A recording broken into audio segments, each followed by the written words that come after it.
Thanks. Today marks the start of the 2017 New Orleans Entrepreneur Week, and Michelle Anderson is here live this morning to share some tips on the new ways to help entrepreneurs avoid some legal pitfalls, something we all definitely want to avoid if we are an entrepreneur. And New Orleans is such a great city to kind of start up, fresh things. What should we be thinking about if we're interested in doing this? Well, it's a very exciting time when you're starting a business, but a lot of times people forget that there's a legal side to starting a business. And so the first thing is to make sure that you know the laws that apply to you, not just general business laws, but many certain industries have specific laws that apply. Restaurants, bars, hotels, manufacturing, there are a lot of different laws. So make sure you know the laws that apply to you, because a lot of times people are so consumed with the idea of running a business or starting a business, they sort of forget that aspect of it.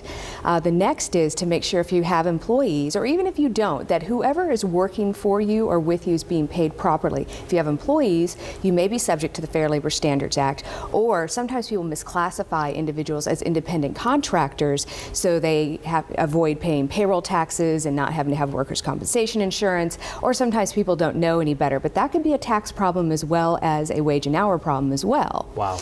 Yeah, it can be pretty serious. I would imagine so many people, they have a great idea and they get the funding to start up this business and it's going well, but then they just kind of forget about some of these things that are so important.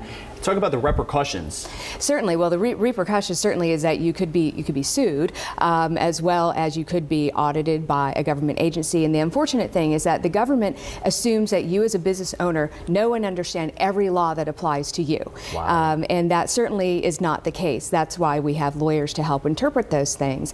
But it's also important to make sure that if you have a partner, a lot of times these things start on a handshake deal or a family or a friend. What happens if the business falls apart? How are we going to dissolve? How are we dividing up the money? All of those things really need to be thought out before you go into business. And another tip is if you have, again, employees, you want to make sure that you have all of your contracts in place. So, for example, if you have employees that might be helping you create something, who owns the right to that if someone moves on? Do you need a non-compete agreement? In Louisiana, they are generally disfavored, and so they have to be very narrowly tailored and drafted in order to be enforceable.